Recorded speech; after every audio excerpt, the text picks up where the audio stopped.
All right, everybody. Here's what these people have put me through.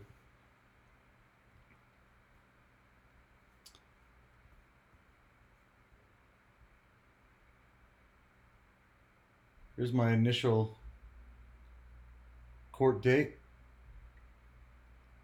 on 1/5/2018. This is the day after I got arrested. So let's count these, shall we?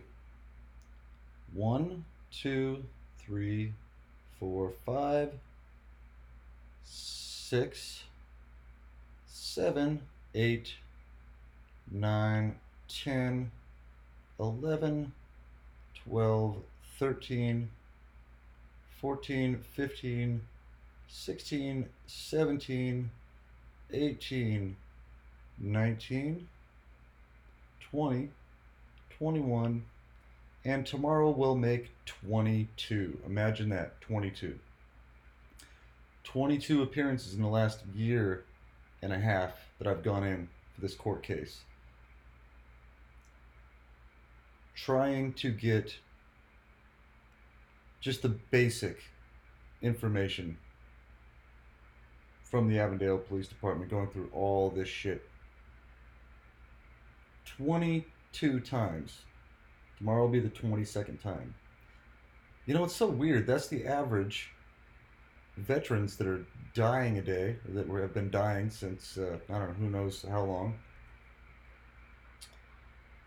A lot of coincidental numbers coming up here. So 22 times from January 5th, 2018 till now, June 28th, 2019.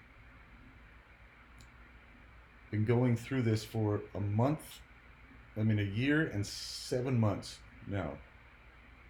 Almost 2 years. All of that time, they haven't been able to demand that the Avondale Police Department follow through with what they should be able to follow through with, providing exculpatory evidence. And now that they know that I can go ahead and defend myself, they're going to go ahead and make it tougher for me. They know I'm in a financial situation. They're going to make it tougher for me and go ahead and sentence me tomorrow, instead of letting me go to a trial after Mark Victor tricked me into signing this plea deal, because I thought I had no other option. Didn't have any idea what a motion discovery was. Had no idea I could file a motion to compel to get the exculpatory evidence. All kinds of different things. I talked to this guy, Kirk Lewis, today finally. I've been trying to get a hold of this guy on the phone since he became my attorney, and he's always blowing me off. He's always just saying he's busy. If he does answer the phone, he says, "Oh, I need to call you right back, I'm on the road." Guarantee he talks to his girlfriend or boyfriend or whoever his significant other is, or other people while he's driving on the road, but he never has time to talk to me. He said he needed a half an hour right here, oral argument, right here, 2:30, June 14th. Said he needed it a half an hour to argue for me to be able to talk the judge into letting us go to trial. I had to file my own motion. I filed my motion explaining what Russell Roberts had done. I showed a photo of him holding his gun out the window, explained what he said to me, and took the video with me on jump drives and said I have the full video upon request. They never requested the video. They were like, "Nah, we don't want to see that.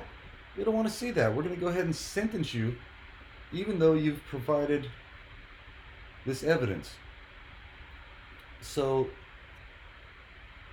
looks like I'm going to have to go ahead and just appeal this and keep going through this, and if I have to fight this out of my car, then I'll do that.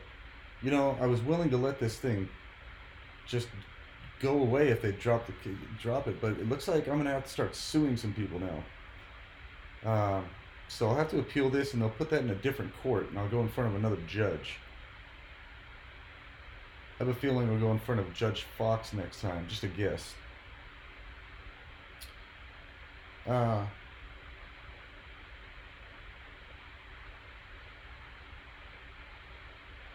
Look at all this. Look at all this. A year and 7 months just for them to tell me, nah, we don't care about your evidence. We don't care about the law. We don't care about due process. We're going to go for the win. And then this lady right here, this prosecuting attorney, is a lying piece of shit. It tried to make it sound like it was my fault that all of this took so long, when all I'm trying to do is provide some evidence in this case. And now it's a former police officer, so they don't want to make the police look bad and get a bunch of cops arrested for who knows how many laws they've broken, because they're complying with a federal program where they've acquired a national security letter. And if the judge goes ahead and lets me do this, these people could all get targeted. They could all be in violation of compromising national security or something like this. So I guess what they don't realize is, everything comes full circle. Everything ends up coming to light. Everything will come back like a boomerang. So I guess I'm just going to go ahead and walk right into the fire and go stand in front of the judge, who I called a fucking asshole on my earlier video. Well, I guess I just did just now. And my attorney. I'm tired of putting up with these people. This is absolutely ridiculous. This is nuts. These people want to talk about crazy. This is insane. This is absolutely insane. So let's listen to the phone call from the attorney earlier.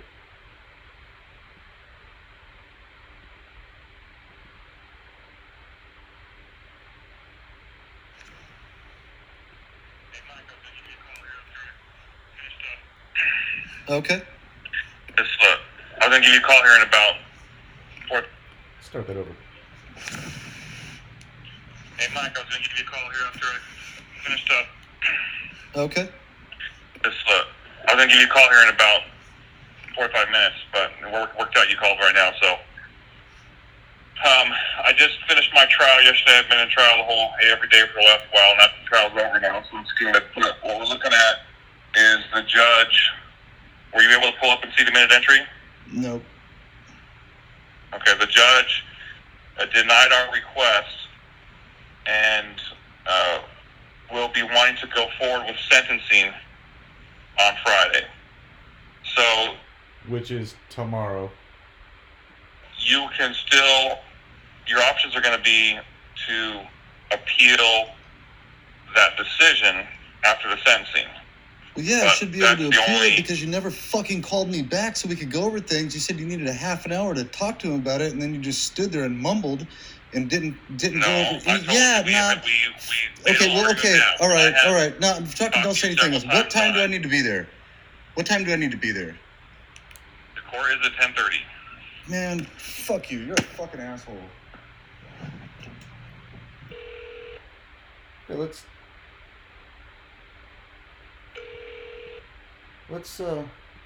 listen to that again. Hey Mike, I was going to give you a call here after I finished up. Okay. Just I was going to give you a call here. Finished up what? This is how this guy speaks in front of the judge in court on my behalf. This is how this guy speaks to the judge. Here in about 4 or 5 minutes, but it worked out. You called right now, so. So he was planning on calling me in about 4 or 5 minutes or 45 minutes, something like that. So it worked out that I called. Okay. Yeah, sure you were going to call me, buddy. I just finished my trial yesterday. I've been in trial the whole every day for the last while, and that trial's over now. So it's good. But what we're looking at is the judge.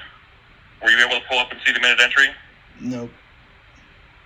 Okay, the judge denied our request and will be wanting to go forward with sentencing on Friday. So you can still, your options are going to be to appeal that decision after the sentencing. Well, yeah, I should be able to appeal it because you never fucking called me back so we could go over things. You said you needed a half an hour to talk to him about it, and then you just stood there and mumbled and didn't go over. Yeah, nah. Okay, well, okay, all right. Now, don't say anything else. What time do I need to be there? What time do I need to be there? The court is at 10:30. Man, fuck you. You're a fucking asshole. All right, so there we go. I've pretty much pissed off everybody now. This guy, who cares if I piss this guy off? This guy has no backbone at all. Apparently him and the judge are afraid of ending up going through the same thing that I've gone through if they don't actually follow through with their responsibilities in this case. Again, to provide me my exculpatory evidence from the Avondale Police Department, from 11 body cameras, 11 officers that show up, not one of them have anything recorded, to a call for a firearm. This is the most ridiculous thing I've ever heard of in my life. How many people have gone through court and just got railroaded like this? So, at least this guy didn't lie to me this time about the time that I was supposed to be at court. So tomorrow will be my 22nd appearance in court in a year and 7 months after going through this. Over $40,000, hundreds and hundreds of hours wasted out of my life. Business is about to tank. I'm not going to be even able to pay my bills this month. And now I'm going to have to appeal this and go through that process. So, hey, you know what? I guess whatever I have to do. I understand that you're both cowards and that you would not last going through what I've gone through for a month. So you're just going to go ahead and throw me under the bus and not allow me my due process. And I have no regrets of saying anything I've said at all. And if you want to retaliate against me for speaking my mind, for observing the First Amendment and just saying what I want, how I feel, hey, go ahead. See how that works out for you. Throw me in jail, hold me in contempt of court, whatever you want to do. And then, yeah, just keep it going. Hole's getting deeper. That's not a physical threat. That's a metaphor. So 10:30. I will be at the Maricopa County Superior Court. And it looks like I will be... it doesn't tell me where I'm going to be. I'll either be on floor 13, Judge Herod's court, if they've finished the construction on the 7th floor, which last time I went to court on the 7th floor, and they had me in the family court. Right? Interesting. They had me in the family court when I've been getting non-stop threats that my daughter's going to be put into CPS, which she won't. She has a place to go. She has money that I'll give her. She has her driver's license, and she has somebody that she needs to contact. So if these people want to interfere in my parenting and the instructions that I've given her, just in case of the worst case scenario, they can go ahead and try that too. You might pull it off. You might get me in jail, and you might get her into CPS. But I'm telling you, I'm trying to tell you people, this is not in your best interest. Not for me. There's people watching. There are people keeping an eye on this. And I don't care how rich or powerful the people are that are threatening you. There are people that will all just stop there and let you think about it. So, have a field day with me. Go ahead. Do what you want.